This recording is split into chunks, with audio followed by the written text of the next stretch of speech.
عید غدیر میں ہمارے لیے دو پہلو ہیں، ایک خوشی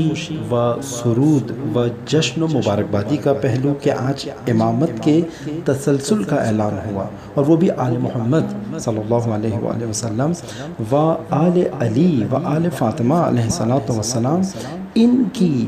ذریت کے اندر امامت کو قرار دیا گیا۔ ایک یہ پہلو، اور اس میں بھی فقط امیر المومنین کی امامت کا اعلان نہیں ہوا تھا، بلکہ قیامت تک کے لیے ایک نظام، ایک قانون، ایک اصول، ایک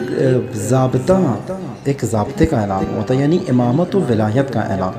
یعنی انسانوں کے بنائے ہوئے نظاموں کے مقابلے میں خدا کے بنائے ہوئے امام و نظام امامت کا اعلان۔ اور آج ہی غدیر کے دن وہ اس کا دوسرا پہلو جو نہایت ہی انسان کو شرمندہ کر دیتا ہے اور افسوس کا مقام ہے کہ آج ہم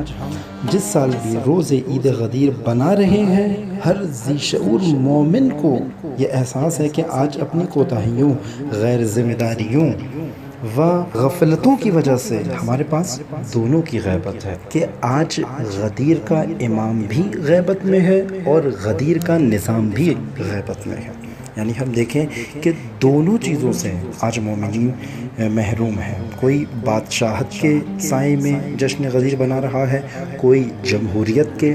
سائے میں جشن غدیر بنا رہا ہے، کوئی سرمایہ دارانہ نظام میں جشن غدیر بنا رہا ہے، کوئی سوشلزم میں، کوئی کمیونزم میں، و کوئی آمریت کے اندر، کوئی کسی ظالم نظام کے اندر، یعنی انسانوں کے بنائے ہوئے نظاموں میں جشن غدیر بنا رہا ہے، اور نہایت افسوس کے ساتھ بعض یزیدیت کے سائے میں جشن غدیر بنا رہے ہیں۔ یہ وہ نقطہ ہے جو غدیر پر تمام تر جشن کے باوجود انسان کو شرمندہ کر دیتا ہے کہ نہ میں امام غدیر کے ظہور کا اہتمام کر سکا، نہ میں نظام غدیر کے ظہور کا اہتمام کر سکا۔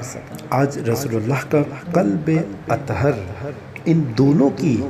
غیبت پر رنجیدہ ہے۔ البتہ ایک خطہ ایسا ہے کہ جیسے انقلاب اسلامی ایران کہ جس کی شرمندگی امام خمینی رضوان اللہ تعالیٰ علیہ نے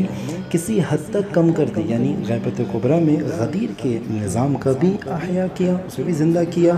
اور غدیر کے امام کا بھی احیا کیا، یعنی ولایت فقیہ و ولی فقیہ، جو آج جوڑ رہا ہے اس نظام سے منسلک مومنین کو اسی خورشید امامت و ولایت یعنی امام زمانہ عجل اللہ تعالیٰ فرجہ شریف سے۔ لہٰذا آج ہم خوش بھی ہیں اور شرمندہ بھی ہیں امام غدیر و نظام غدیر کے سامنے۔